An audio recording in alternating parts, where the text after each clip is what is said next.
আওয়ামী লীগের ভোটাররা কই যাবে, মানে তারা কাকে ভোট দিবে?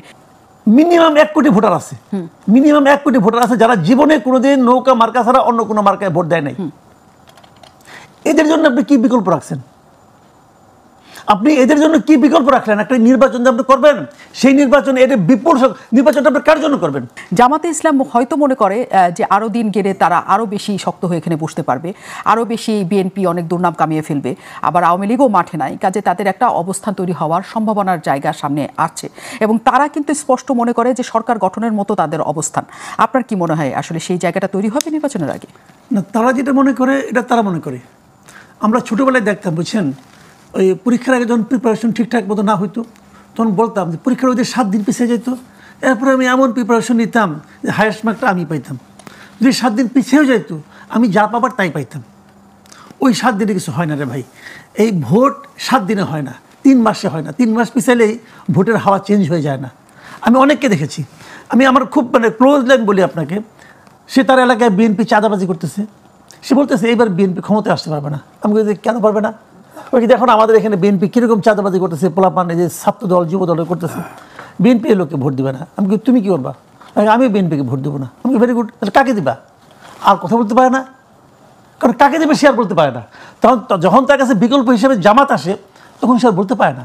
দেশটা শুনতে খারাপ শোনা যেতে পারে, অনেকে বলে জামাতের এত লোক হয়েছে, আবার একজন লোক আমাকে এটাও বলছে জামাতের এত লোক হওয়ার মানে হলো গিয়া জামাতের সারা দেশে যত ভোট আছে সবগুলো এইগুলি, এই করেই তাদের ভোট। তো এইটা হলো রিয়েলিটি ভাই। মিটিং কত বড় হয় এটা দেখে আপনি বুঝতে পারবেন না যে সাধারণ মানুষের মধ্যে তাদের জনসমর্থন কি পরিমাণ আছে। জামাতের নামে আমি আজকে একটা কথা বলেছেন, তারা বলেছেন সংস্কার, বিচার, জুলাই সনদ বাস্তবায়ন না হওয়া পর্যন্ত নির্বাচন হলে তারা মানবেন না, তারা আন্দোলনে যাবেন। এখন সংস্কার, বিচার সবগুলোই আসলে দীর্ঘমেয়াদী ঘটনা। দেখেন, ওনারা যদি না মানেন নির্বাচন, এটা কিন্তু সরকারের জন্য বিব্রতকর। বিব্রতকর এই কারণে যে জামাতও যদি ইলেকশনে না যায় এই সরকার বহুত বেকায়দায় পড়ে যাবে এবং বিএনপিও বেকায়দায় পড়ে যাবে। কারণ আওয়ামী লীগ নাই, একতরফা আওয়ামী লীগ নাই, জামাতও নাই, তাহলে বিএনপি ইলেকশন করবে কার সঙ্গে? এনসিপির সঙ্গে? এটা ভাই কোনো বাস্তব পরিস্থিতি না। বাংলাদেশের ইলেকশনে আসলে 12টা বাজে গেছে। আপনি যে ইলেকশনটা করতেছেন উনি অনেক বলতেছেন কিন্তু ইতিহাসের সর্বশ্রেষ্ঠ নির্বাচন উনি দিবেন, উনি কিন্তু বলেছেন এই কথাটা, উচ্চারণ করেছেন। কি বুঝে বলছেন আমি জানি না, উনি ইতিহাসও বুঝেন কিনা জানি না, সর্বশ্রেষ্ঠ বুঝেন কিনা আমি জানি না। একটা নির্বাচন হতে যাচ্ছে, আপনি একটা কথা মাথায় রেখেন, বাংলাদেশে মিনিমাম 1 কোটি ভোটার আছে, মিনিমাম 1 কোটি ভোটার আছে যারা জীবনে কোনোদিন নৌকা মার্কা ছাড়া অন্য কোনো মার্কায় ভোট দেয় নাই। এদের জন্য আপনি কি বিকল্প রাখছেন?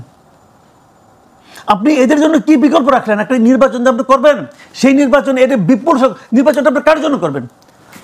মানে পলিটিক্যাল পার্টির জন্য নাকি সাধারণ মানুষের জন্য? নির্বাচন যদি সাধারণ মানুষের জন্য হয়, আজকে এসি বলেছেন সাধারণ মানুষকে তারা সম্পৃক্ততা চান। যদি সাধারণ মানুষের জন্য নির্বাচন হয় তাহলে যে মানুষগুলো যাকে ভোট দিতে চায় যখন সেই মার্কাটা ওখানে না পাবে তাহলে এটা নির্বাচন হলো। এবং এই নির্বাচনটি বহুত বিপদে পড়বে গভর্নমেন্ট, এবং সবচেয়ে বড় বিপদে পড়বে যারা নির্বাচিত হয়ে আসবে তারা।